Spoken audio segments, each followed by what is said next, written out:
Hello everybody, आज का session start करते हैं। आज हम लोग ना लेंस के बारे में पढ़ेंगे और थिन लेंसेज हैं हमारे सिलेबस में, यानी कि लेंस के दोनों सरफेस के बीच का जो गैप है वो इतना नेग्लिजिबल होगा कि एक बार अगर हमने एक फर्स्ट सरफेस से रिफ्रैक्शन के बाद जो इमेज निकाला, सेकेंड सरफेस से इमेज का डिस्टेंस भी सेम रहेगा। लेंस सबसे इंपॉर्टेंट केसेस होते हैं और लेंस के दो तरह के क्वेश्चंस आपको देखने को मिलेंगे। एक लेंस में मतलब या तो कह दो कि तीन चार तरह के क्वेश्चंस मिलेंगे। एक लेंस के फोकल लेंथ निकालने का ही केस होगा, यानी लेंस दिया होगा और उसके दो सरफेस दिए होंगे, रिफ्रैक्टिव इंडेक्स दिया होगा, सराउंडिंग मीडियम दिया होगा और लेंथ मेकर फॉर्मूले से फोकल लेंथ निकालना होगा। तो लेंस में तीन चार जो केसेस हैं उस पे आप फोकस करिए, मतलब उस पे आप ध्यान दीजिए। तो पहले तो फोकल लेंथ के क्वेश्चंस होंगे,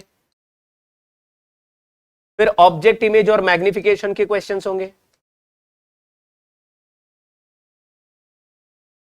और इसमें प्रैक्टिस की बहुत जरूरत होती है, यानी जितनी ज्यादा प्रैक्टिस करेंगे उतना ज्यादा स्पीड बढ़ती चली जाएगी। ऑब्जेक्ट इमेज एंड मैग्निफिकेशन के केसेस होंगे और तीसरा केसेस होंगे हमारे पास कॉम्बिनेशन ऑफ लेंस के।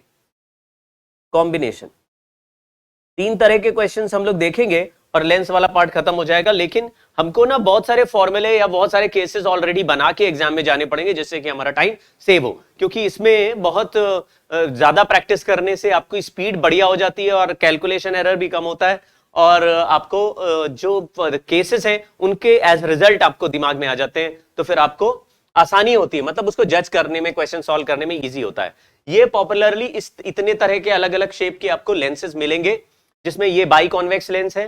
बाई कॉन्वेक्स में कभी कभी इक्वी कॉन्वेक्स लिख देते हैं, वैसे बाई कॉन्वेक्स का मतलब दोनों कॉन्वेक्स सरफेस ये इक्वल और अनइक्वल भी हो सकते हैं, मतलब एक रेडियस R1 दूसरा रेडियस R2 हो सकता है।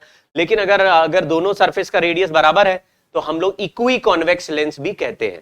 अगर कई बार ऐसे होगा कि इक्वी कॉन्वेक्स या दोनों तरफ के सरफेस कॉन्वेक्स बने होंगे और एक ही रेडियस दिया होगा, तो उसमें भी हमको यही मान के चलना पड़ता है कि जरूर दोनों इक्वी कॉन्वेक्स है। खैर, ये प्लेनो कॉन्वेक्स है, मतलब एक सरफेस प्लेन है और एक कॉन्वेक्स है। लेंस को किस ओरिएंटेशन में रखा उससे फर्क नहीं पड़ता, मतलब अगर पहले आपको कॉन्वेक्स सरफेस और बाद में प्लेन मिले तो भी आपको प्लेनो कॉन्वेक्स ही बोलना है, यानी इसका नेचर कॉन्वेक्स है और इसका एक सरफेस प्लेन है। Plano convex lens acting as convex lens but it has one surface plane, plano convex. Convexo plane lens नहीं बोलते, ठीक है, प्लेनो कॉन्वेक्स।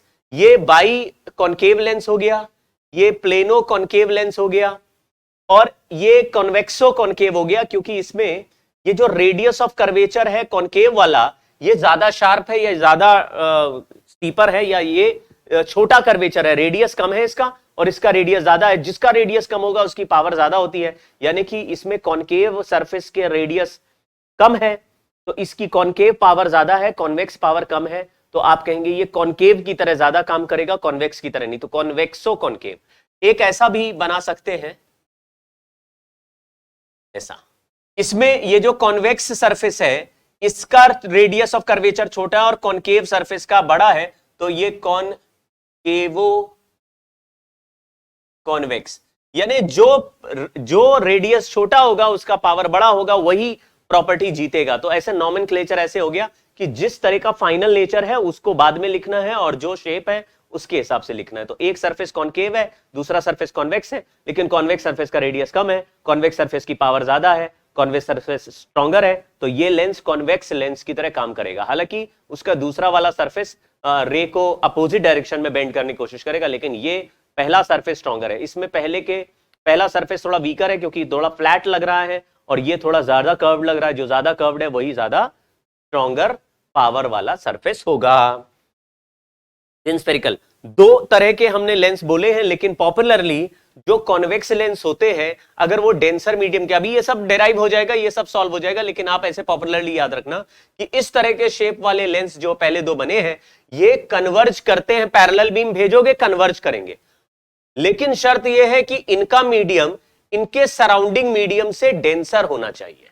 मैं फिर से रिपीट करता हूं, अगर ग्लास का लेंस हवा में रखा है, ग्लास से बना हुआ लेंस हवा में रखा है, तो इस लेंस का प्राइमरी नेचर पैरेलल बीम को कन्वर्ज करना है, ऐसे शेप के या ऐसे शेप के। कॉन्वेक्स जिसमें लगा है वो शेप के लेंस पैरेलल बीम को कन्वर्ज करते हैं या किसी भी बीम को कन्वर्ज करते हैं, और ये वाले शेप के लेंस प्राइमरली डाइवर्ज करते हैं। पैरेलल बीम भेजेंगे ऐसे अवे फ्रॉम ईच अदर मोड़ देगा, अवे दूर कर देगा, तो डाइवर्जिंग लेंस है। ये तीन डाइवर्जिंग लेंस है वो पहले दो और आखिरी वाला ये तीन कन्वर्जिंग लेंस है, लेकिन medium of lens has to be greater than surrounding medium, तभी कन्वर्जिंग है।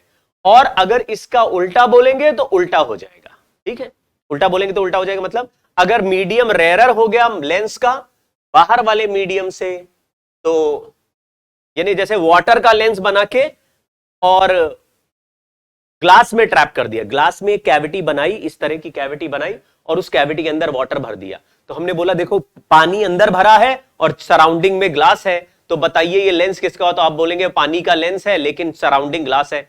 तो रेयरर मीडियम का लेंस अगर डेंसर बाउंड्री में, डेंसर सराउंडिंग में रखा जाए तो उसके शेप का उल्टा बिहेव करेगा। कॉन्वेक्स शेप है, नॉर्मली कन्वर्जिंग होता है, लेकिन अगर रेयरर मीडियम का होगा और बाहर डेंसर मीडियम होगा तो इसकी प्रॉपर्टी रिवर्स हो जाएगी। ये कैसे आएगा ये अभी सीख लेते हैं। दो फोकस, हम लोग दो फोकल पॉइंट होते हैं, उनको जरा ध्यान में रख लेते हैं। अगर ये जैसे ये कन्वर्जिंग लेंस वाला सिस्टम है, तो focus, first focus and second focus, primary focus secondary focus, first second, primary focus secondary focus किसको कहते हैं? जहां पर ऑब्जेक्ट रखने से इमेज इंफिनिटी पे बने तो प्राइमरी फोकस, और रेज इंफिनिटी से ऑब्जेक्ट इंफिनिटी पे आए और जहां पे इमेज बने वो सेकेंड फोकस। मैं फिर से रिपीट करता हूं, अगर ऑब्जेक्ट F1 पे है तो इमेज इंफिनिटी पे बनेगा। तो आपको ये पूछना, कोई बोलता है यार फर्स्ट फोकस कहां है, तो आप बोलोगे ऑब्जेक्ट की वो पोजीशन जहां पर ऑब्जेक्ट रखने पर इमेज इंफिनिटी पे बने, ऐसे पोजीशन को फर्स्ट फोकस कहते हैं। लेकिन सेकंड फोकस किसको कहते हैं?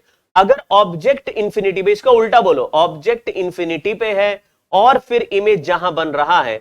सर ये तो रिवर्सिबिलिटी का कॉन्सेप्ट है, ये दोनों सेम नहीं होने चाहिए। नहीं, क्योंकि हम रे एक ही डायरेक्शन से भेज रहे हैं। तो अगर मैंने रे पैरेलल रे भेजा इंफिनिटी से, तो वो लेंस के आगे जाके कन्वर्ज होगा। और अगर मुझे फाइनल रे इंफिनिटी पे चाहिए तो लेंस के पहले से पॉइंट से स्टार्ट होगा कन्वर्जिंग लेंस में। तो अगर हमने कन्वर्जिंग लेंस बोला, कन्वर्जिंग लेंस, जैसे ये वाले कन्वर्जिंग लेंस है, तो कन्वर्जिंग लेंस में F1 पहले आएगा, पहले मतलब लाइट रे के डायरेक्शन के हिसाब से, और F2 बाद में आएगा कन्वर्जिंग लेंस में। इसका क्या फायदा है? ज्यादा फायदा नहीं है, क्योंकि हम लोग उस मेथड्स पे ज्यादा घुस नहीं रहे। हालांकि न्यूटन्स फॉर्मूला जब मैं लगाऊंगा तो इस कहानी से सॉल्व हो जाएगा बड़ी आसानी से। और अगर डाइवर्जिंग लेंस लगाया, डाइवर्जिंग प्राइमरली इसे शेप को बोलेंगे, डाइवर्जिंग लेंस लगाया, तो डाइवर्जिंग लेंस में F1 लाइट रे के हिसाब से F1 आगे होगा और F2 पहले आएगा। पहले सेकंड फोकस आएगा, उसके आगे फर्स्ट फोकस आएगा। तो कन्वर्जिंग और डाइवर्जिंग लेंस के केस में आपको फर्स्ट फोकस और सेकंड फोकस का पोजीशन पूछा जा सकता है। तो primary focus and secondary focus, दो फोकस बोलते हैं, ज्यादा मुश्किल नहीं है, डेफिनेशन ये है। हमने क्या देखा कि अगर किसी लेंस में एक रेडियस ऑफ कर्वेचर R1 हो और दूसरा रेडियस ऑफ कर्वेचर R2 हो, यहां पे N1 का मीडियम हो, बीच में लेंस का मीडियम हो, यहां सराउंडिंग लिख देते हैं और यहां भी सराउंडिंग लिख देते हैं। याद रखिए दोनों साइड सराउंडिंग अलग होती है, तो जनरल रिफ्रैक्शन के फॉर्मूले से करते हैं, जो कि लास्ट क्लास में मैंने सिखाया था कि आप final medium upon V minus first medium upon U equal to N2 minus N1 by R1, ऐसे जितने भी पावर है उनको ऐड करते जाइए। तो यहां से भी कर रहे हैं। देखो लाइट रे को ऐसे ट्रैवल कराएंगे, पहले NS से NL में और फिर NL से NS में, और एक रेडियस R1 एक रेडियस R2 है, साइन कन्वेंशन नहीं रखेंगे अभी। तो हमने लिखा final medium NS by V minus first medium upon U, NS by U is equal to NL minus NS by R1 plus NS minus NL by R2। इसमें कोई sign convention नहीं रखा, सब कुछ कॉमन ले लेते हैं। 1 by V minus 1 by U is equal to NL minus NS upon NS, उधर से डिवाइड कर दिया और ब्रैकेट के अंदर लिख दिया 1 by R1 minus 1 by R2। यह फॉर्मूला देख के आपको ऐसा समझ में आ रहा होगा कि 1 by U minus 1 by V minus 1 by U is equal to lens का refractive index divided by surrounding refractive index minus 1, bracket 1 by R1 minus 1 by R2। अब ये जो राइट साइड है इसको ही हम 1/f बोलेंगे। क्यों बोलेंगे? मैंने ऐसे बोला कि अगर ऑब्जेक्ट इंफिनिटी पे रख दो तो इमेज जहां बनता है उसको ही फोकस कहते हैं। तो ऑब्जेक्ट की जगह इंफिनिटी रख दिया और इसकी v की जगह f लिख दिया, तो ये 1/f - 0 इक्वल टू, अब ऑब्जेक्ट कहां रखा उससे रेडियस को कोई मतलब नहीं है और सराउंडिंग मीडियम और लेंस के मीडियम के रिफ्रैक्टिव इंडेक्स को कोई मतलब नहीं है। इसका मतलब है राइट हैंड साइड तो हमेशा ही फिक्स हो गया, ये वाला साइड फिक्स हो गया। जब ये फिक्स हो गया तो इस कांस्टेंट को हमने नए नाम 1/f से लिख लिया। तो ये जो फॉर्मूला बना, ये फॉर्मूला हमको इस पूरे राइट साइड को एक कांस्टेंट की तरह ट्रीट करने का इंडिकेशन दे रहा है। तो मैंने क्या सोचा कि अगर इसको मैंने एक बार 1/f लिख दिया तो मैं u और v के तो वैल्यू बदल सकता हूं, लेकिन ये सारे नंबर तो फिक्स हो जाएंगे। अगर ये राइट साइड फिक्स है तो इसको हमेशा ही 1/f लिख सकते हैं और f को फोकल लेंथ लिख देंगे, तो 1/v - 1/u is equal to 1/f। ऐसा हमारा एक फॉर्मूला आ गया। इसको हम लेंस फॉर्मूला बोलेंगे, जैसे मिरर फॉर्मूला बोलते थे। हालांकि इसको अभी दोबारा भी लिख दूंगा मैं, लेकिन लेंस फॉर्मूला डेराइव हो गया। ये जो राइट साइड है इसमें लेंस का रिफ्रैक्टिव इंडेक्स, सराउंडिंग मीडियम का रिफ्रैक्टिव इंडेक्स R1 और R2, लेंस एक बार बना दिया और उसको रख दिया तो बार बार बदलेंगे नहीं। तो सर ये इसका मीनिंग क्या हुआ? इसका मीनिंग हुआ कि अलग अलग जगह पर ऑब्जेक्ट को रखोगे तो अलग अलग जगह पर इमेज बनेगा, लेकिन राइट साइड में जो टर्म लिखा है उसका नाम चेंज नहीं होगा। उसी नाम को हम 1/f कह रहे हैं। राइट साइड में जो लिखा है वो 1/f हो गया। अच्छा जी, ऐसा हो गया तो हम लेंस मेकर्स फॉर्मूला लिख लेते हैं। जो हमने अभी 1/f का फॉर्मूला लिखा कि सराउंडिंग लेंस का रिफ्रैक्टिव इंडेक्स, सराउंडिंग का रिफ्रैक्टिव इंडेक्स -1 और 1/r1 - 1/r2, यही हमारा लेंस मेकर्स फॉर्मूला है।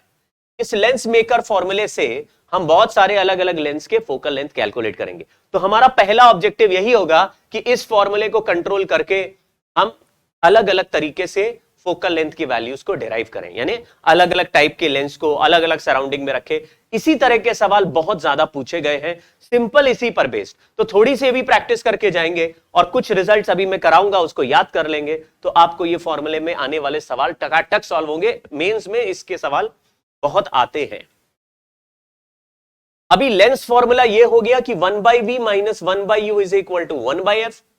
मैंने आपको सिखाया था कि कभी भी मैग्निफिकेशन का फॉर्मूला पूछा जाए तो ये जो 1/v 1/u वाले फॉर्मूले होते हैं या जो भी लिखा है यहां पे, इसमें दोनों के रेसिप्रोकल का रेशियो ले लो। तो height of image divided by height of object equal to v/, इसका रेसिप्रोकल किया तो v आ गया, इसका रेसिप्रोकल किया तो u आ गया, v/u हो गया। माइनस है तो प्लस लगा देंगे, यहां पे मिरर में प्लस था तो माइनस लगा दिया।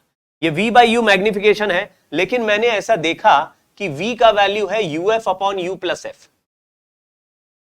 तो यहां पे v की जगह uf/u + f लिख के f से कैंसिल कर दे तो मैग्निफिकेशन, ये ट्रांसवर्स मैग्निफिकेशन का फॉर्मूला f/u + f हो जाएगा।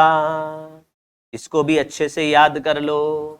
पहले था -f/u - f, यह है f/u + f। ठीक है, अभी फोकल लेंथ किसकी पॉजिटिव होती है, किसकी नेगेटिव होती है? u पॉजिटिव नेगेटिव तो पहले हम जो लेते थे वैसे ही लेना है। तो ये फॉर्मूला आपको याद रखने। कितने फॉर्मूले?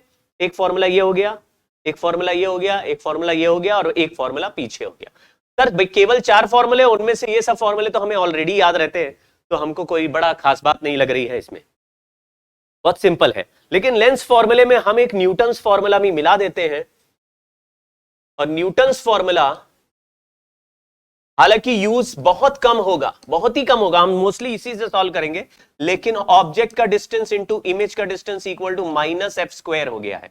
इसमें ऑब्जेक्ट डिस्टेंस फ्रॉम f1, अब यहां से f1 और f2 का डिफरेंस पता चलना चाहिए, फ्रॉम f2। मुझे एक बात और पता चल जाएगी कि ऑब्जेक्ट डिस्टेंस f1 से लेना है और इमेज डिस्टेंस f2 से लेना है।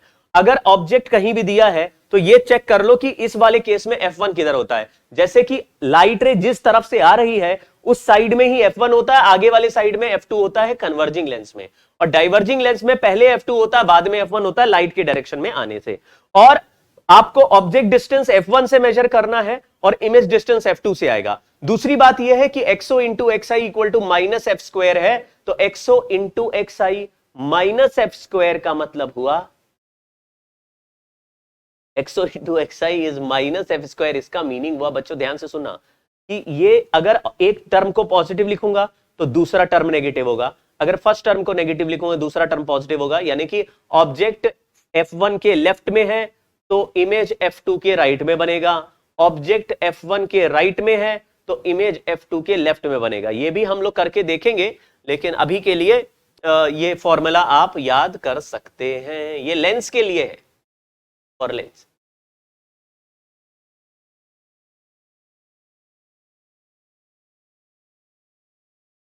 Focal length in different medium, अभी हमने लेंस मेकर फॉर्मूले से देखा 1/f, अगर मान लीजिए एयर में निकालना है तो n lens upon n air minus 1 bracket 1/r1 minus 1/r2, इसमें साइन कन्वेंशन नहीं लगाया। लेकिन अगर यही लेंस को मैं किसी लिक्विड में या किसी और सराउंडिंग मीडियम में डाल दूं, यहां लिक्विड लिख देता हूं, equal to n lens upon n liquid, surrounding medium liquid हो गया -1, ये लेंस है भाई, 1/r1 माइनस 1/r2। अगर हम इन दोनों को डिवाइड कर दें तो ये वाला टर्म आपस में कैंसिल हो जाएगा, f इन लिक्विड आ जाएगा divided by f in air equal to उल्टा चलेगा, lens upon air -1 lens upon liquid -1। तो इस तरीके से हम जो है इस रिजल्ट को दिमाग में रख लेंगे।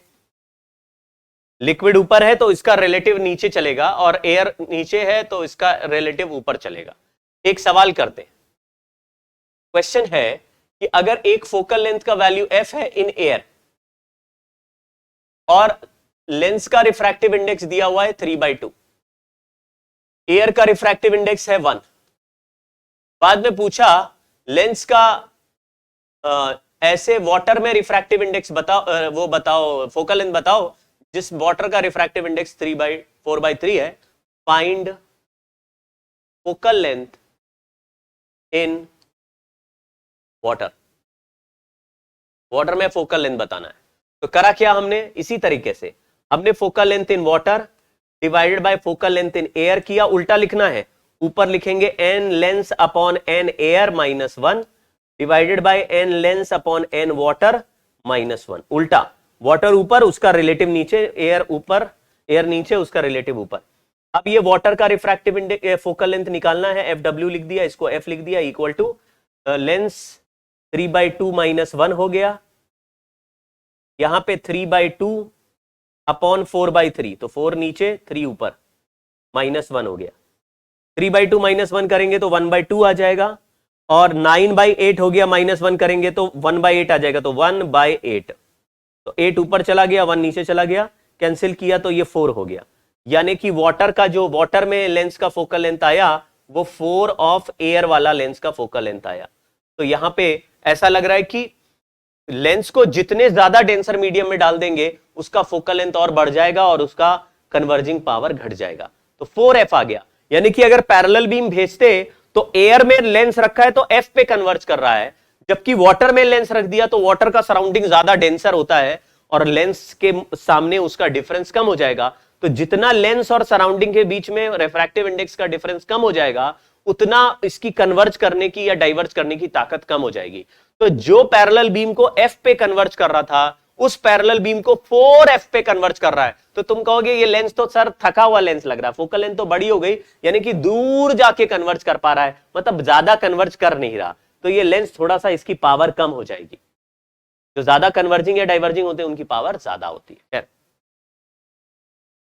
तो एक दो क्वेश्चंस करते हैं, लेकिन स्पीड पैरामाउंट है, स्पीड बना के करेंगे और बड़ी जल्दी जल्दी सॉल्व करेंगे। लेंस ऑफ रिफ्रैक्टिव इंडेक्स 1/5 यानी 3/2 है, has focal length 15 centimetre, when lens is placed in a medium of refractive index 4/3 it's focal length will become, तो अभी हमने बोला 4f0 आंसर आया था, 4 × 15 हो जाएगा, यानी कि 60 सेंटीमीटर आंसर आ जाएगा। बिना सॉल्व किए आंसर लिख सकते हैं। चलिए, plano convex lens is made of material refractive index n when a small object is placed 30 centimeter away in front of the curved surface। चलिए ये अभी करते हैं हम लोग इस सवाल। पहले हम लोग लेंस मेकर टाइप के सवाल देख लेते हैं, जैसे ये वाला क्वेश्चन है, formation of real image using a biconvex lens is shown in below, whole setup is immersed in water without disturbing the object the screen position, what will one observe on the screen. अब देखिए यहां पे object रखा है f और 2f के बीच में, अगर ऑब्जेक्ट f और 2f के बीच में होता है तो इमेज 2f और इंफिनिटी के बीच में बनता है, मतलब कि ये जो ये जो डिस्टेंस है, ये डिस्टेंस f और 2f के बीच में यानी लेस देन 2f है, और ये वाला डिस्टेंस भी स्लाइटली मोर देन 2f है, मतलब ये पूरा जो डिस्टेंस है वो 4f या 4f से थोड़ा बड़ा होगा। अब सोचिए ये केस है कि ये जो लेंस है इस पूरे सेटअप को पानी में डुबो दिया। अभी अभी हमने पढ़ा था कि अगर ये हवा में रखा हुआ ग्लास का लेंस है तो इसका फोकल लेंथ f है, अगर इसको पानी में डुबो देंगे तो इसका फोकल लेंथ करीब करीब 4f हो जाएगा। 4f हो जाएगा फोकल लेंथ, तो इसका f यहां पे जाके कहीं लाई करेगा। देखो अगर ये ऑब्जेक्ट f और 2f के बीच में है और इसका फोकल लेंथ करीब करीब 4f हो जाए, तो 4f होते ही ये जो ऑब्जेक्ट है, ऑब्जेक्ट का पोजीशन चेंज नहीं किया तो ऑब्जेक्ट फोकस के अंदर आ जाएगा। मतलब ऐसा लगेगा कि इस लेंस के फोकस का वैल्यू यहां पहुंच गया है और ऑब्जेक्ट यहीं पे रखा हुआ है, तो ऑब्जेक्ट आपके ऑप्टिकल सेंटर और फोकस के बीच में आ जाएगा। अगर ऑब्जेक्ट ऑप्टिकल सेंटर और फोकस के बीच में आ जाएगा तो वर्चुअल इमेज बनेगी, रियल बनेगी ही नहीं। Virtual image will be formed. अभी कुछ बच्चे कहेंगे सर हमें कैसे पता चलता है कि कब किस केस में रियल इमेज बनता है, किस में वर्चुअल इमेज बनता है। अगर आप मेमोरी बेसिस पे ध्यान दें तो आपको याद आ जाएगा कि जैसे f से 2f के बीच में ऑब्जेक्ट रख रहे हैं तो 2f और इंफिनिटी के बीच में, ऑब्जेक्ट f और 2f के बीच में रखेंगे तो f मतलब अगर ऑब्जेक्ट को 2f और इंफिनिटी के बीच में रखेंगे तो इधर इमेज f और 2f के बीच में बनेगी। लेकिन ऑब्जेक्ट को अगर फोकस के अंदर लेके आएंगे तो इमेज सेम साइड में एनलार्ज बनेगी। ये कुछ वैसा ही जैसे कि मैग्नीफाइंग ग्लास से अपना हाथ देखें तो मैग्नीफाइंग ग्लास को हाथ के नजदीक रखने से मैग्नीफाइंग ग्लास का सेम साइड में बड़ा इमेज दिखता है और वो स्क्रीन पे नहीं लेना पड़ता। तो virtual image will be formed, और वर्चुअल इमेज कभी भी स्क्रीन पर बनती नहीं, तो it can not be formed on the screen.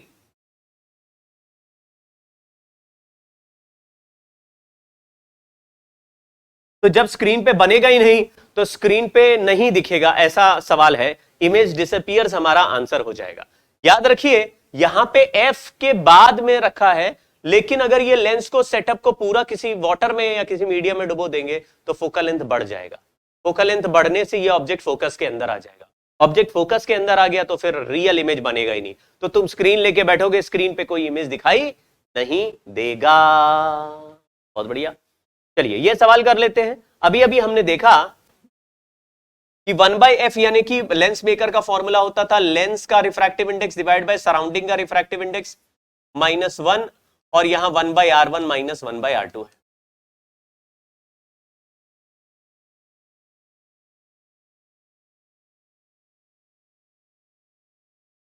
अब ये वाले जो सरफेस है इसमें r1 इधर है, ये r2 है। अगर आप देखें तो r1 का सेंटर आगे है C1 और r2 का सेंटर पीछे है C2। अगर उस हिसाब से देखें राइट में चल रही है लाइट रे तो r1 का साइन पॉजिटिव है और r2 का साइन नेगेटिव है। अगर ये बाई कॉन्वेक्स लेंस है, बाई कॉन्वेक्स, तो r1 की जगह प्लस लिख देंगे और r2 की जगह माइनस लिख देंगे। अगर ऐसा लिखे तो 1/f का value nl minus ns minus nl upon ns minus 1, 1/r1 plus 1/r2 आ जाएगा। विद ये बाई कॉन्वेक्स के लिए लिखा है और यूजिंग साइन कन्वेंशन हो चुका है।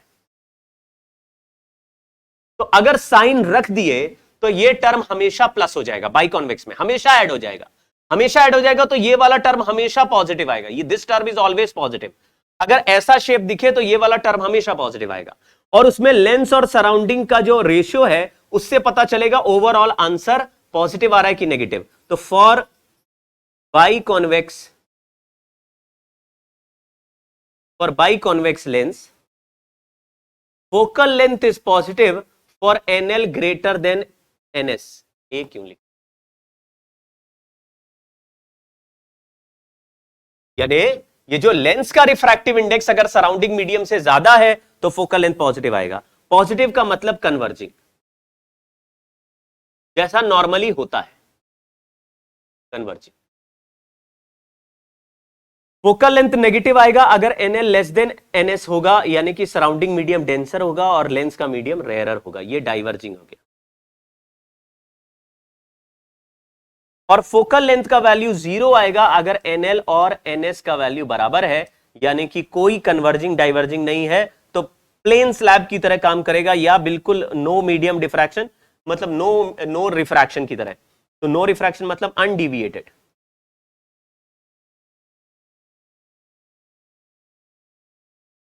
अनडिविएटेड रे चल रहा है तो बराबर होंगे। यहां देखो ये लाइट रे सीधा गया और बिना इधर उधर बेंड हुए सीधा ही चला गया, तो मैं कहूंगा अनडिविएटेड रे है, यानी कि म्यू और म्यू वन का वैल्यू बराबर है। ये पहला ऑप्शन हो गया हमारा। दूसरा, इसमें देखो अगर लाइट रे गया और ये बाहर की तरफ मुड़ गया यानी डाइवर्जिंग है, तो फोकल लेंथ नेगेटिव आना चाहिए, और फोकल लेंथ नेगेटिव आता तब, इस शेप का फोकल लेंथ नेगेटिव तब आता है जब surrounding medium is greater than lens का मीडियम। ये डाइवर्जिंग बन गया है, डाइवर्जिंग, और डाइवर्जिंग तभी होता है जब सराउंडिंग मीडियम डेंस, इस शेप में, ये वाला शेप जो है वो by convex, by convex, convex की स्पेलिंग ही नहीं लिख पा,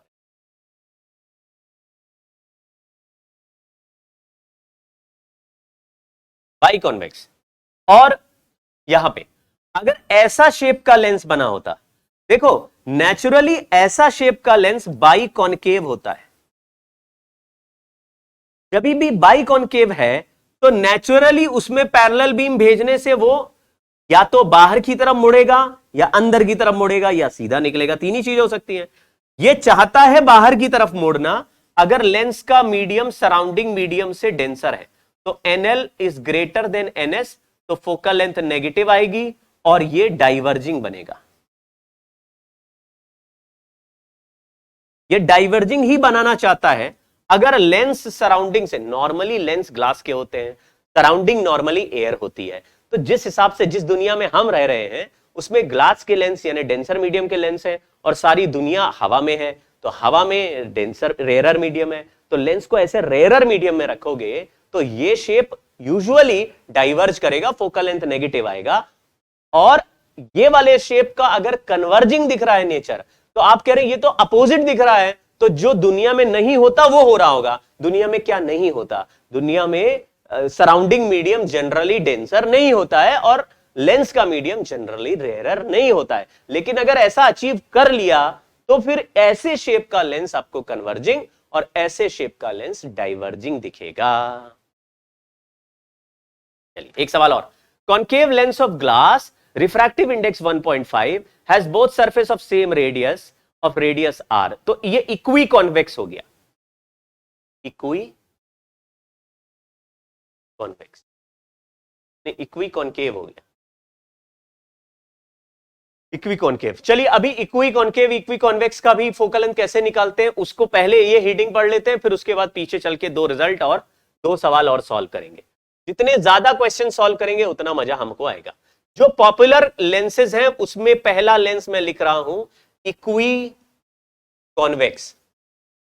इक्वी कॉन्वेक्स में दोनों रेडियस के वैल्यू बराबर r होते हैं, पहला पॉजिटिव होता है तो दूसरा नेगेटिव होता है, इसलिए फॉर्मूला लगाएंगे 1/f is equal to mu minus 1। ये याद रखिए, सराउंडिंग को हमने 1 रख दिया, इसको म्यू रख दिया। अगर सराउंडिंग 1 नहीं है तो सराउंडिंग को कभी भी 1 बना भी सकते हो। कैसे? सराउंडिंग को सराउंडिंग के रिफ्रैक्टिव इंडेक्स से डिवाइड करो और लेंस को भी सराउंडिंग रिफ्रैक्टिव इंडेक्स से डिवाइड करो तो वो 1 बन जाता है। तो ये हम फॉर्मूला 1 मान के कर रहे, तो mu minus 1 bracket 1/r plus 1/r, ये हो जाएगा 2/r। अब इसको पलट देते हैं तो फोकल लेंथ का वैल्यू r/2 म्यू माइनस। ये बहुत इंपॉर्टेंट फॉर्मूला है, डायरेक्ट याद करके जाना इंपॉर्टेंट है, याद कर लेना, इसको याद ही करना है, सब लोग याद करना। ऐसे ही हमारा जो दूसरा केस है वो प्लेनो कॉन्वेक्स है। Second case is plano convex, यानी एक प्लेन सरफेस एक कॉन्वेक्स, इधर भी रखा हो इधर भी रखा हो उससे फर्क नहीं पड़ता।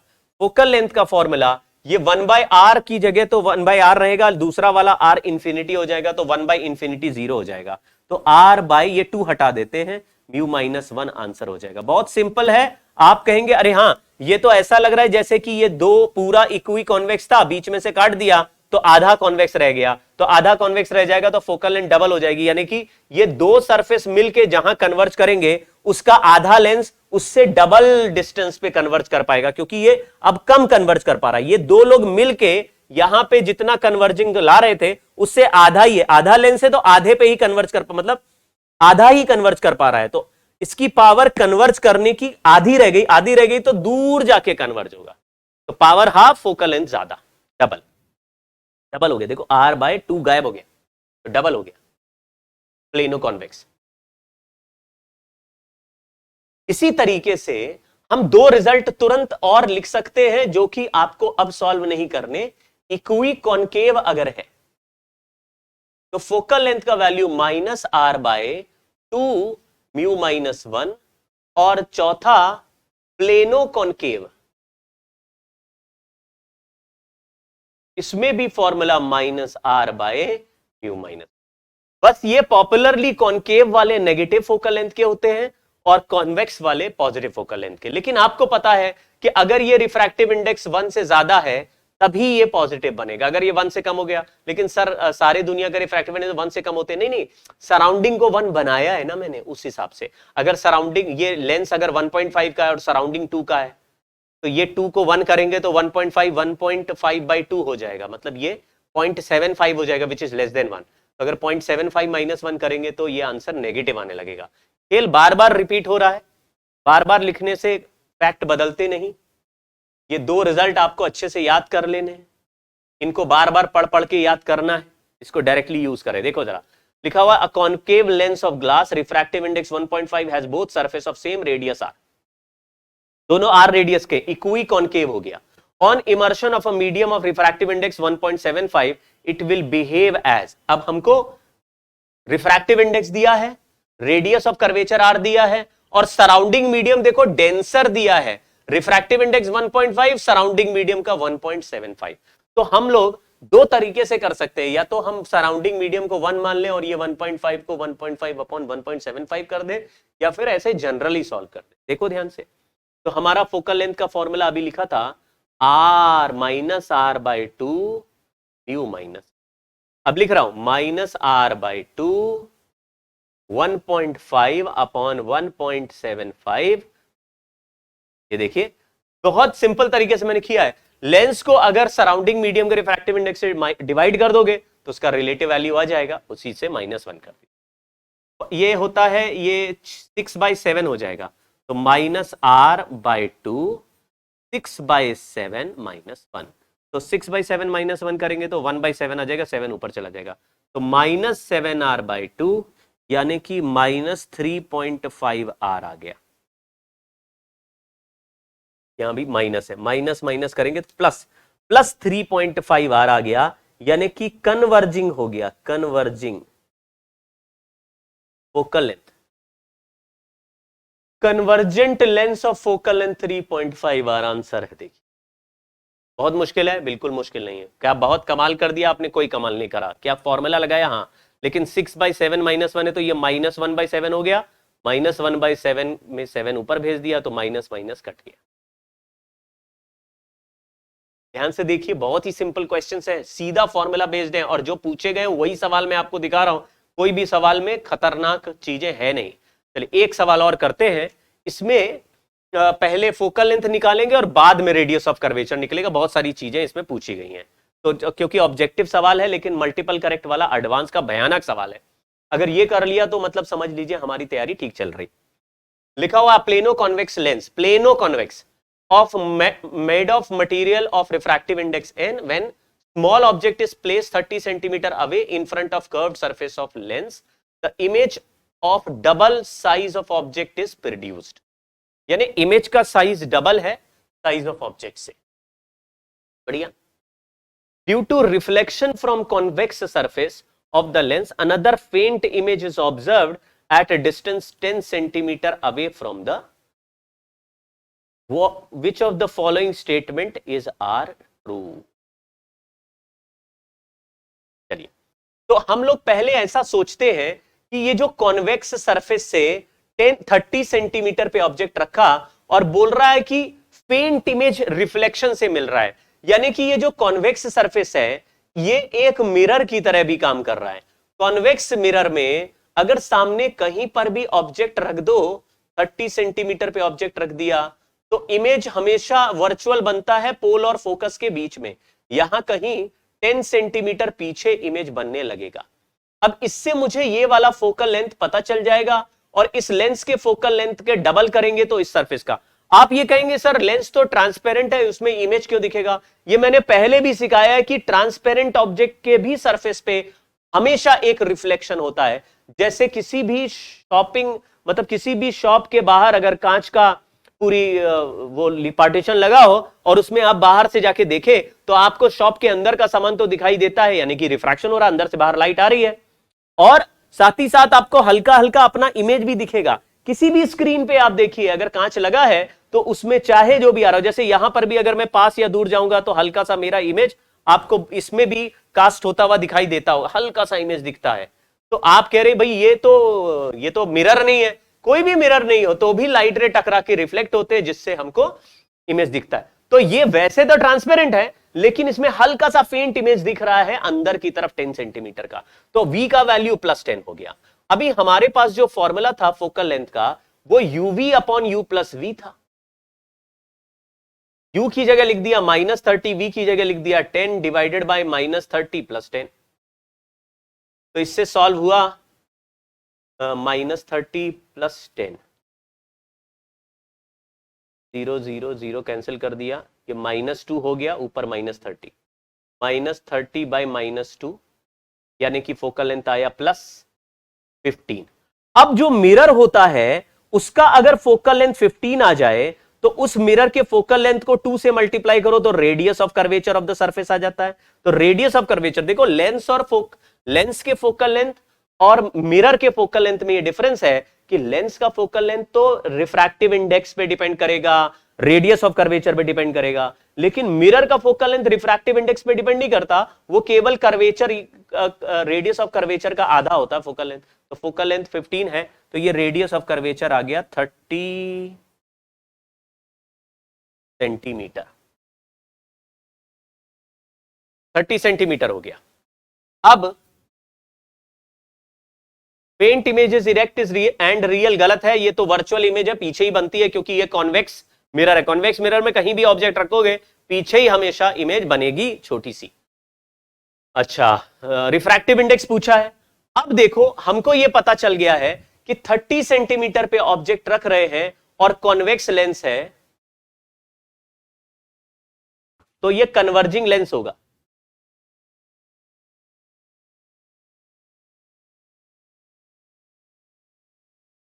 तो कन्वर्जिंग लेंस के सामने 30 सेंटीमीटर पे ऑब्जेक्ट रख दिया। क्वेश्चन पूछा है image double of size of object is produced. Image double of size of object is produced है तो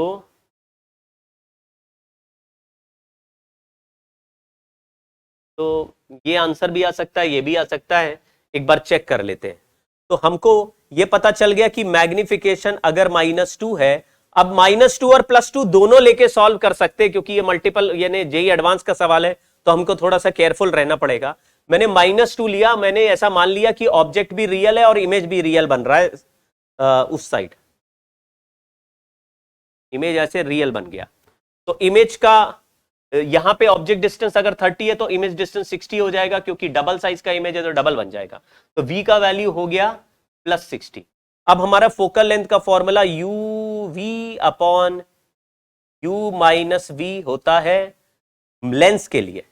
तो u की जगह लिख दिया -30, v की जगह लिख दिया +60, यहां लिख दिया -30 और +60। तो थोड़ा सॉल्व कर लेते हैं। तो ये -90 हो गया, कैंसिल करा तो ये -30 × 60 अपॉन -90 कैंसिल करेंगे तो 3 हो जाएगा, 3 से कैंसिल करेंगे तो 20 आ जाएगा, यानी +20 सेंटीमीटर का फोकल लेंथ लेंस का आ गया। तो ये ऑप्शन सही लग रहा है।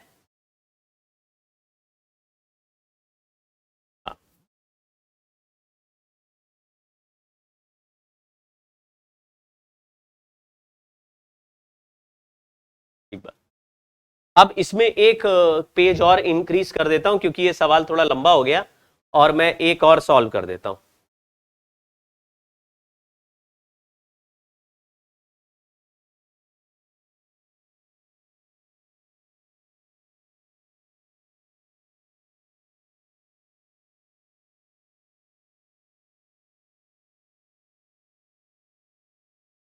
देखते चलिए, मामला बहुत इजी है।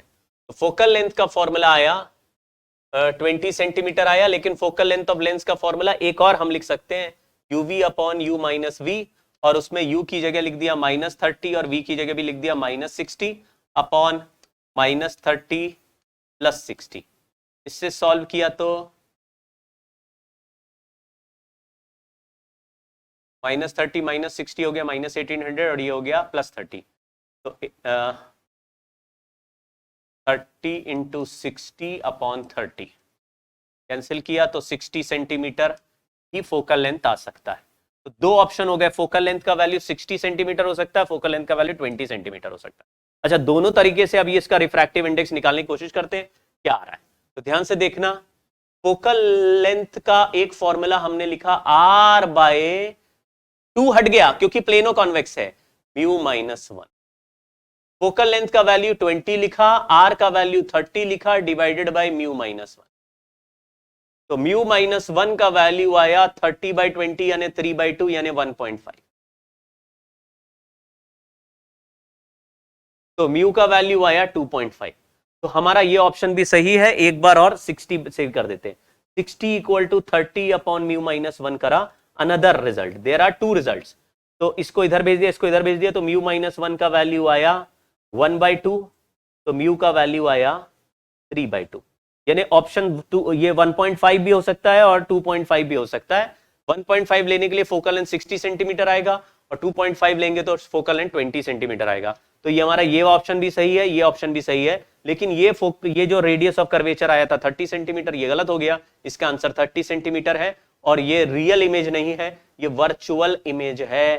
तो ये 4 ऑप्शन में से 2 ऑप्शन करेक्ट आ रहे हैं। एक बात ध्यान से देख लेना, ये लेंस के लिए जो फॉर्मूला यूज कर रहे हैं वो 1/v - 1/u = 1/f यूज कर रहे हैं बच्चों।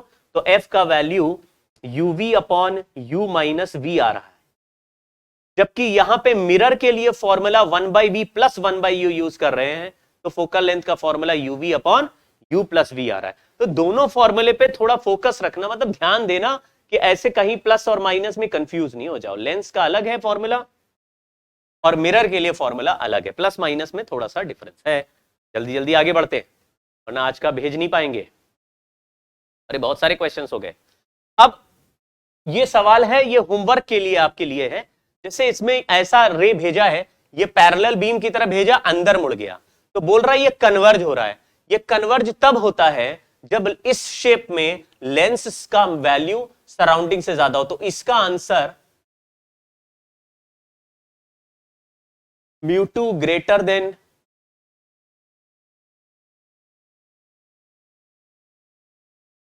नहीं, बहुत सारे ऑप्शंस दिए हैं इसमें। μ1 से μ2 जाते हुए कन्वर्ज हुआ है, यानी कि μ2 ग्रेटर देन μ1 है, लेकिन μ2 से μ3 जाते हुए कन्वर्ज डाइवर्ज कुछ नहीं हुआ, स्ट्रेट लाइन गया है। तो हमने लिखा μ3 = μ2, यानी कि ये वाला ऑप्शन का भी ये आंसर है और μ2 ग्रेटर देन μ1 का भी ये आंसर है। तो P का आंसर A और C दोनों आ रहा है, यानी A का आंसर P है और C का भी P है। चलो इधर से देखते हैं, अगर ये डाइवर्ज हो रहा है और फिर डाइवर्ज हो रहा है, ये दोनों बार डाइवर्ज हुआ, दोनों बार डाइवर्ज हुआ है, तो यानी कि μ2 लेस देन μ1 हो गया और फिर से diverge away from the medium हुआ है, अवे फ्रॉम द नॉर्मल, तो यानी कि बार में भी डेंस रेयरर मीडियम है, तो μ3 लेस देन μ2 हो गया। चलिए इसको देखते हैं, पहले डाइवर्ज हुआ फिर स्ट्रेट गया, तो μ1 मतलब ये तो ओवरऑल डाइवर्ज ही लिखा है इसमें क्योंकि उधर भी μ1 है, तो μ1 ये डाइवर्ज करता है लेस देन μ2 हो गया। इसमें μ1 μ2 μ3 तीन है, पहले कन्वर्ज हुआ और बाद में और कन्वर्ज हुआ,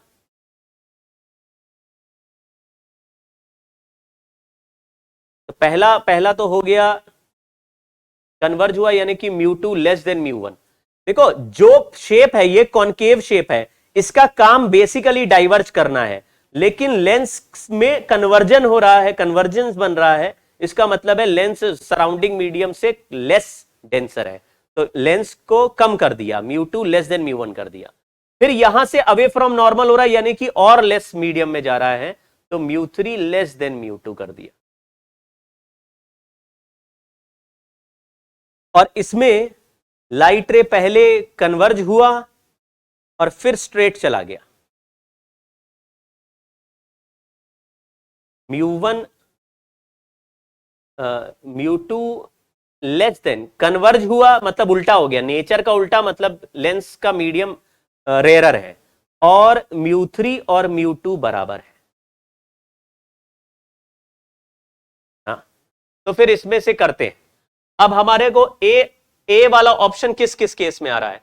ए वाला option μ2 greater than μ1, μ2 greater than μ1 R में आ रहा है, μ2 ग्रेटर देन μ1 आर में, इसमें पी में आ रहा है। तो ए का आंसर पी और आर हो गया। Answer A, P and R. μ1 greater than μ2, μ1 greater than μ2, μ1 greater than μ2, μ1 greater than μ2, Q, S और टी में आ रहा है। तो बी वाला option Q, S and T में आ रहा है। सी वाला μ2 equal to μ3, μ2 equal to μ3, μ2 equal to μ3 दो में आ रहा है। सी वाला ऑप्शन पी में आ रहा है और एस में आ रहा है, नहीं एस में नहीं, आर में आ रहा है, आर में। और डी वाला ऑप्शन μ2 ग्रेटर देन μ3, तो μ2 ग्रेटर देन μ3 यहां है, μ2 ग्रेटर देन μ3 यहां है। तो डी वाला ऑप्शन क्यू और एस में, क्यू और एस में आ। तो सवाल इजी था वैसे। नॉर्मली क्या होता है, ये मल्टीपल करेक्ट मतलब ये मैट्रिक्स वाले सवाल बहुत ही ट्रिकी होते हैं, लेकिन आप थोड़ा एक एक करके देखिए कि अगर जैसे नेचुरल शेप है, अगर कॉन्वेक्स है तो नेचुरली कन्वर्ज करना चाहेगा, लेंस सराउंडिंग से डेंसर होगा। तो जो कन्वर्जेंस दिख रहा है तो कर दिया। अगर किसी सरफेस को क्रॉस करके ना तो कन्वर्ज हो रहा है ना डाइवर्ज हो रहा है, मतलब वहां पे बराबर हो गया रिफ्रैक्टिव इंडेक्स। ऐसे आपको सोचना, ये तो कन्वर्ज होगा या डाइवर्ज होगा।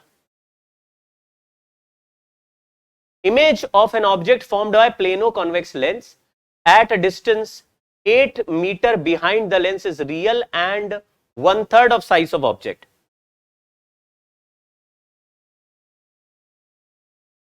Image of an object formed by plano-convex lens at a distance 8 meter behind the lens. अगर लेंस से 8 मीटर बिहाइंड बन गया तो हमने +8 मीटर कर दिया v को, लेकिन क्योंकि इमेज डिस्टेंस 1/3 है तो ऑब्जेक्ट डिस्टेंस भी इसका 1/3 हो जाएगा, यानी 8/3 मीटर हो जाएगा, वो भी माइनस में। ऑब्जेक्ट इमेज रियल मतलब इमेज ऑब्जेक्ट अगर इधर रखा है, उल्टा बोल दिया मैंने,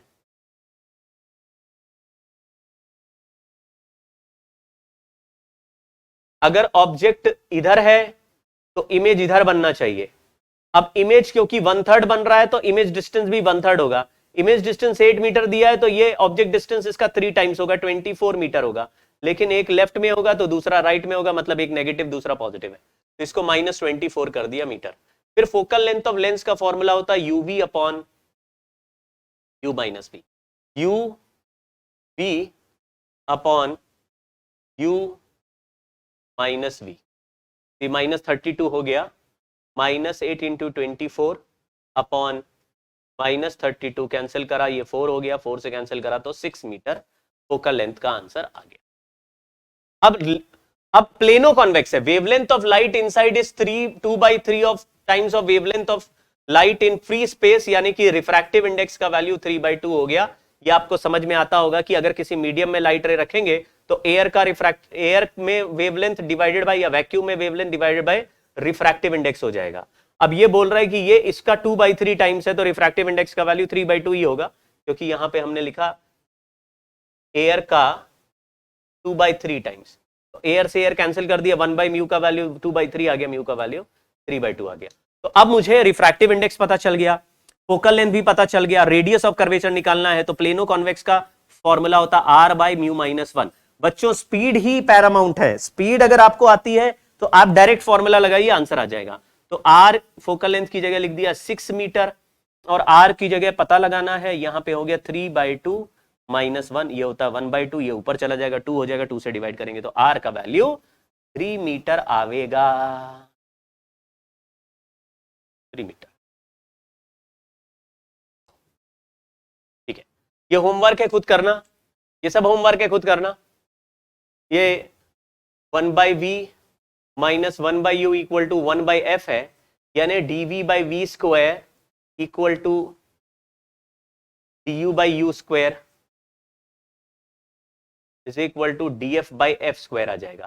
क्योंकि जब हम लोग ये करते हैं ना जब हम लोग एरर निकालते हैं तो हम लोग माइनस नहीं लगाते, हमेशा प्लस लगाते हैं, क्योंकि एरर मैक्सिमम निकालना है। तो ये एरर कैलकुलेट करने में ये डीएफ का वैल्यू कैलकुलेट करना है। अब क्योंकि 10 सेंटीमीटर पे ऑब्जेक्ट रखा तो इमेज भी 10 पे बन रहा है, यानी कि फोकल लेंथ ऑब्जेक्ट 2f पे रखते तो इमेज 2f पे बनता है, यानी फोकल लेंथ का वैल्यू 5 सेंटीमीटर है। वैसे भी ये जो दो ऑप्शन है उसमें 5 सेंटीमीटर दिया है, तो मैं 5 सेंटीमीटर ही ले लेता हूं फोकल लेंथ।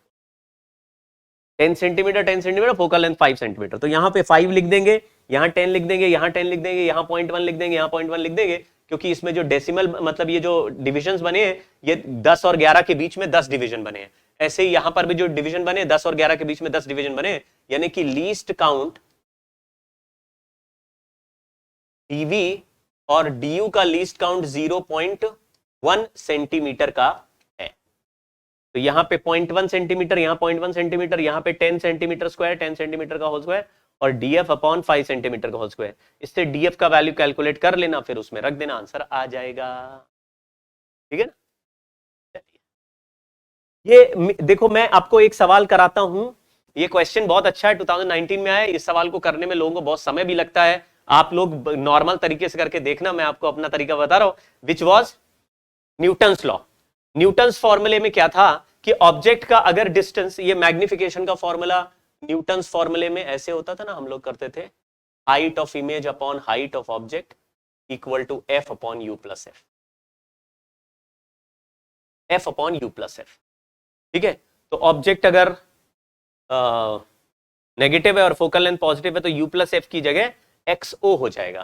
तो यहां पे ट्रांसवर्स इमेज का फॉर्म f अपॉन xo, ये हमने मिरर में भी लिखा था, लेकिन मिरर में लिखा था माइनस एफ अपॉन एक्सो। एक्सो होता था ऑब्जेक्ट का डिस्टेंस फ्रॉम फोकस। अब यहां पे देखो लिखा हुआ है convex lens of focal length 20 centimetre produces image of magnification 2 when object is kept at two distances x1 and x2। यहां पे x1 x2 वही लेंस से डिस्टेंस है, x1 भी लेंस से डिस्टेंस है और x2 भी डिस्टेंस फ्रॉम लेंस है। लेकिन आप थोड़ा ध्यान देना, अगर मैग्निफिकेशन 2 है तो ये +2 भी हो सकता है और -2 भी हो सकता है, इसलिए 2 लिखे हुए हैं। आप अगर किसी कॉन्केव लेंस, कॉन्वेक्स लेंस के सामने ऑब्जेक्ट को फोकस यानी कि f और 2f के बीच में रखेंगे तो इमेज दूसरे साइड रियल बनेगा और 2f और इंफिनिटी के बीच में बनेगा और बड़ा इमेज बनेगा डबल साइज का। जैसे यहां पे 30 पे ऑब्जेक्ट को रखा, वहां 60 पे इमेज बनेगा। लेकिन ऐसा भी हो सकता है कि एक साइड में ऑब्जेक्ट को फोकस के अंदर रखें, यानी पोल और फोकस के बीच में रखें, तो इमेज सेम साइड में वर्चुअल इमेज बन जाएगा और एनलार्ज इमेज डबल साइज का बन जाएगा। तो 2 बार इमेज एनलार्ज बन सकता है। रियल का भी रियल इमेज एनलार्ज हो सकता है और रियल का वर्चुअल इमेज भी एनलार्ज हो सकता है। लेकिन आपको अगर मैं यहां पे प्लस और -2f लिख दूं तो देखो यहां पे +-2 इक्वल टू एफ अपॉन एक्सो लिख दूं तो एक्सओ का वैल्यू आया +-f0/2। यानी कि अगर लेंस का f1 फोकस यहां है और ये डिस्टेंस f0 है, f0 क्यों लिख दिया मैंने, f लिख देते, ये डिस्टेंस f है, तो इस फोकस से आगे f/2 चले जाओ, f/2 चले जाओ तो भी एक पोजीशन आ जाएगा, ये x1 डिस्टेंस हो जाएगा, और इससे पीछे f/2 पे चले जाओ तो ये डिस्टेंस x2 हो जाएगा। अब मुझे आप देख के बताइए कि अगर x1 बड़ा डिस्टेंस है, x2 छोटा डिस्टेंस है, तो इनमें से कौन सा ऑप्शन सही है? तो आप बोलेंगे x1 का आंसर आएगा 3f/2 और x2 का आंसर आएगा f/2। कितना आसानी से हमने सॉल्व कर दिया, रेशियो आ गया 3:1। देखो ध्यान से, मैंने क्या बोला, जो मैग्निफिकेशन है उसके हिसाब से ऑब्जेक्ट का डिस्टेंस फोकस से f/2 आना चाहिए। अब ये सवाल ऐसे पूछ रहा था कि मैग्निफिकेशन 3 है तो आप यहां 3 लिख दीजिए। 3 लिखने पर +-3 लिखेंगे तो 2 ऑप्शन है, +-3। प्लस का मतलब है राइट साइड में f/3 रखना है और लेफ्ट साइड में भी f/3 रखना है, दोनों के लिए मैग्निफिकेशन 3 मिल सकता है। तो ये f1 से राइट में f/3 गए तो यहां से 2f/3 मिलेगा, लेफ्ट में f/3 गए तो f + f/3 4f/3 दिखेगा तो -2 का रेशियो आ जाए। तो जो भी मैग्निफिकेशन है उसके हिसाब से 2 पोजीशंस मिल जाएंगे, एक फोकस के राइट में और एक फोकस के लेफ्ट में। तो वो एक्सओ का वैल्यू जो f/2 निकाला वो f में ऐड कर दोगे तो एक ऑब्जेक्ट डिस्टेंस आ जाएगा, f से माइनस कर दोगे तो दूसरा object distance from focus from pole आ जाएगा, यानी लेंस से आ जाएगा। देखिए कितना आसानी सॉल्व हो गया। मैंने पता लगाया, एक्सओ का वैल्यू f/2 आया तो f में f/2 ऐड कर दो, f में f/2 सब्ट्रैक्ट कर दो, दो ऑप्शंस तुम्हारे पास ऑब्जेक्ट। तो किसी भी मैग्निफिकेशन के अगर दो वैल्यूज हैं, ये वाले पोजीशन के करस्पॉन्डिंग रियल इमेज बनेगा और ये वाले पोजीशन के करस्पॉन्डिंग वर्चुअल इमेज बनेगा। दोनों पोजीशन फोकस के अंदर ले आओगे तो वर्चुअल इमेज बनेगा और फोकस के बाहर रखोगे तो रियल इमेज बनेगा। इमेज डायग्राम से भी आप ये सब चीजें कैलकुलेट कर सकते हैं। ये भी सवाल वैसा ही है, बोल रहा है u1 u2 when the object at distance u1 and u2 the images formed by the same lens are real and virtual respectively। मतलब एक की लेकिन and of the same size, magnification same आ रहा है, लेकिन एक बार u1 पे रख रहे हैं तो रियल इमेज सेम मैग्निफिकेशन का आ रहा है, फिर u2 पे रख रहे हैं तो सेम मैग्निफिकेशन आ रहा है, यानी कि मैग्निफिकेशन का वैल्यू सेम है। लेकिन मैग्निफिकेशन f/xo होता है तो xo का वैल्यू f/ सेम हो जाएगा, f/m हो जाएगा। तो एक डिस्टेंस आ जाएगा f प्लस xo पे और दूसरा डिस्टेंस आ जाएगा f माइनस xo पे। ये हो जाएगा u1, ये हो जाएगा u2। अब जरा f का वैल्यू निकाले तो हम इनको ऐड कर देते हैं, तो 2f is equal to u1 plus u2, f का वैल्यू u1 प्लस u2/2। बच्चों एक बार इसको किसी और मेथड से करके देखना, या इस सवाल का सॉल्यूशन कहीं भी दुनिया में ढूंढ के देखना, इससे आसान मिल जाएगा तो मुझे बताना, इससे इजी नहीं मिल सकता। मेरे को दिमाग में ये क्लियर है कि फोकस के राइट में रखो तो रियल इमेज बन रहा है, लेफ्ट में रखो तो वर्चुअल इमेज बन रहा है, लेकिन जो मैग्निफिकेशन है वो f/xo है, यानी फोकस से डिस्टेंस और फोकस का रेशियो लेंगे। तो मैग्निफिकेशन सेम है, यानी जितना अंदर रखेंगे उतना ही बाहर रखेंगे, यानी एक डिस्टेंस अगर बाहर रखने पर रियल इमेज बना रहा तो f प्लस x हो जाएगा, दूसरा f माइनस x हो जाएगा। xo is the value only. चलिए ये होमवर्क है, आप खुद करके देखना, बहुत ही सिंपल सवाल है।